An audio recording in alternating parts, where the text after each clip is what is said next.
தன் முன் இருந்த கோப்புகளில் கையெழுத்திட்டு கொண்டே தன் செயலரிடம் அடுத்தடுத்த பணிகளுக்கு கட்டளையிட்டு கொண்டிருந்தான் ஹரிஹரன். சிவா, வசந்தத்திற்கு அனுப்ப வேண்டிய மெட்டீரியல்ஸை அனுப்பிட்டு தகவல் சொல்லிடு. சரக்கை இறக்கியதும் மறக்காம செக் வாங்கிட சொல்லு மூர்த்திக்கிட்ட. Yes sir. அப்புறம் தியாகு இந்த முறை எக்ஸ்ட்ரா ஆர்டர் கேட்டிருந்தாரே? அனுப்பியாச்சு சார். குப்தாவுக்கு பேக்கிங் நடந்துட்டு இருக்கு சார். ஈவினிங் அனுப்பிடலாம். லேட் பண்ணிடாத. பொங்கல் பர்ச்சேஸ் டைம், கொஞ்சம் சீக்கிரமாக அனுப்பு. Yes sir. அப்புறம் மதனை அனுப்பி இந்த செக்கை எல்லாம் பேங்கில் போட்டுட்டு வர சொல்லு. பணம் அக்கௌண்ட்டில் ஏறின பிறகு தாஸுக்கு சரக்கு அனுப்புங்க. Yes sir. சார், அப்புறம் சிவா தயங்க தன் பணியை நிறுத்திவிட்டு நிமிர்ந்தான். என்ன சார், ஒர்க்கர்ஸ் பற்றி சொன்னேனே. ஏன் ஒர்க்கர்ஸ்க்கு என்ன? அதான் சார், பொங்கலுக்கு லீவு விடுறது. அதான் ஏற்கனவே சொல்லிட்டேனே பொங்கலுக்கு லீவு தான்னு. இல்லை சார், அடுத்த நாள் மாட்டுப் பொங்கல், அடுத்து காணும் பொங்கல். அது எனக்கு தெரியாதா? விஷயத்தை சொல், எனக்கு வேலை இருக்கு. ஹரிஹரன் சொல்ல நிவில சிவா எச்சில் விழுங்கினான். இல்லை சார், நம்மக்கிட்ட வேலை செய்கிறவங்க எல்லாம் பாதி பேர் வெளியூர்காரங்க. So what? போகி வரைக்கும் ஒர்க் பண்ணிவிட்டு நைட்டு தான் ஊருக்கு கிளம்புவாங்க. பொங்கல் அன்னைக்கு காலையில் இறங்கிட்டு அன்னைக்கு நைட்டே கிளம்புறதுன்னா. லுக் சிவா, நீ இன்னும் மேட்ரிக் வரலை. ஒர்க்கர்ஸ் எல்லாம் 2 நாள் லீவு விட சொல்கிறாங்க சார். சிவா பட்டனை சொல்லிவிட புருவம் உயர்த்தினான் ஹரிஹரன். வாட், 2 டேஸா? ஆமாம் சார். என்ன விளையாடுறீங்களா? ஒரு நாள் வேலை நடக்கலைன்னா நமக்கு எவ்வளவு நஷ்டம்னு தெரியுமா? பொங்கல் அட்டன் பண்ணிவிட்டு மறுநாளே எல்லாரும் வந்து வேலையில் ஜாயின் பண்ணணும்னு சொல்லு. மாட்டு பொங்கல் அன்னைக்கு ஒர்க் பண்ணினா டபுள் சம்பளம்னு சொல்லு. தானாக ஓடி வந்துடுவாங்க என்றவாறே கையெழுத்திட்ட கோப்புகளை நீட்டிய நேரம் அலைபேசி அழைத்தது. தயக்கமாய் நின்றவனை கிளம்பு என்று விட்டு ஃபோனை உயிர் பெற்று காதில் வைத்தான். சொல்லு. என்னங்க, உங்கள் அத்தை வீட்டுக்கு போகணுமே, எப்போ வர்றீங்க? சே, மறந்தே போயிட்டேனே. எத்தனை மணிக்கு எடுக்கிறாங்களா? 4 மணிக்குன்னு சொன்னாங்களே. மணி இப்போ 3 மணி. சரி, நான் போயிட்டு வந்துடுறேன், ஃபோனை வை. என்ன, நீங்கள் மட்டுமா போகிறீங்க? நாங்கள்? ஏய், கொரோனா டைமில் குழந்தைகளை கூட்டிகிட்டு அலையணுங்கிறியே. வயசானவங்க தானே, சும்மா நான் மட்டும் போயிட்டு வர்றேன். அதுக்கு இல்லைங்க, நான் வரலன்னா உறவுக்காரங்க ஏதாவது சொல்ல மாட்டாங்களா? மற்றவங்கள பற்றி நீ ஏன் கவலைப்படுற? நான் போனால் 10 நிமிஷம் நின்றுட்டு கிளம்பி வந்துடுவேன். உன்னை கூட்டிகிட்டு போனால் இன்றைக்கி முழுக்க நகர மாட்டேன். என் வேலை கெட்டுடும். ஃபோனை வை, நான் மட்டும் போயிட்டு வர்றேன் என்றவன் ஃபோனை கட் பண்ணிவிட்டு மேசையை மூடிக்கொண்டு எழுந்தான்.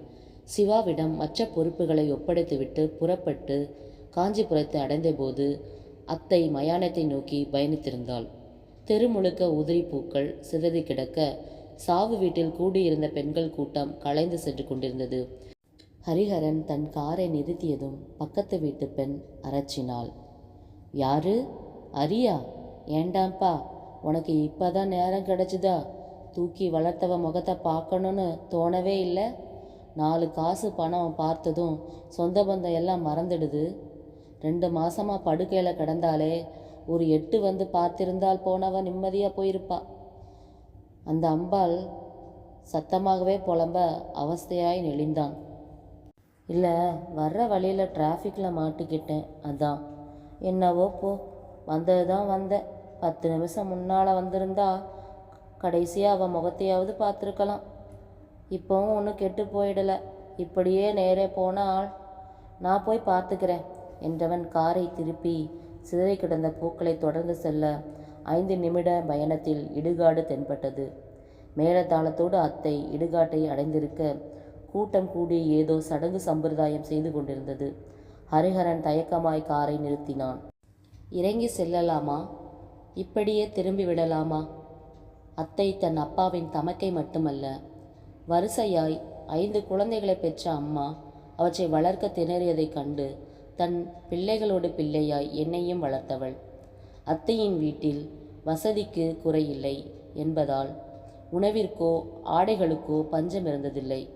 விரும்பிய உடை, விரும்பிய படிப்பு, விரும்பிய தொழில், வசதி படைத்த மனைவி என தனக்கு கிடைத்தது எல்லாமே அத்தை போட்ட பிச்சைதான்.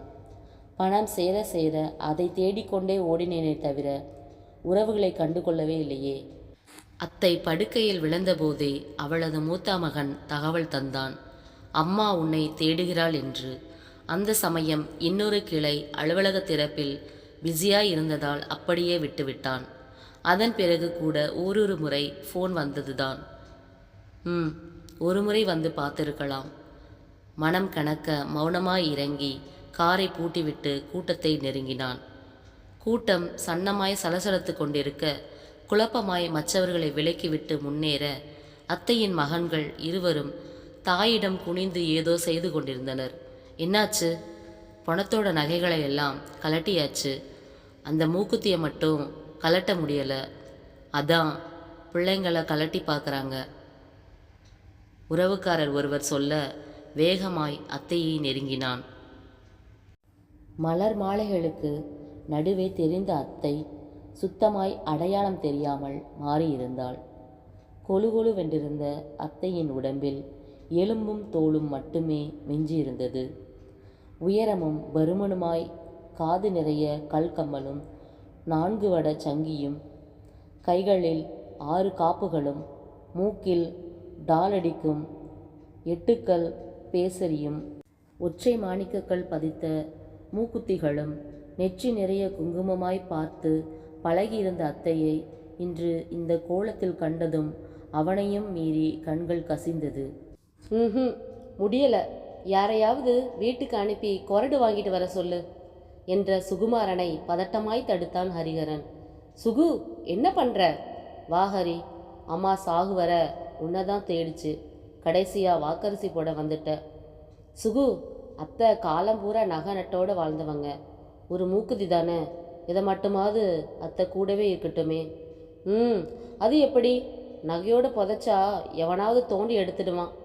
இளையவன் மறுக்க ஹரிஹரன் அவனிடம் திரும்பினான். என்ன ஆனந்தா, இத்திரூண்டு மூக்குத்திக்கு எவன் வருவான்?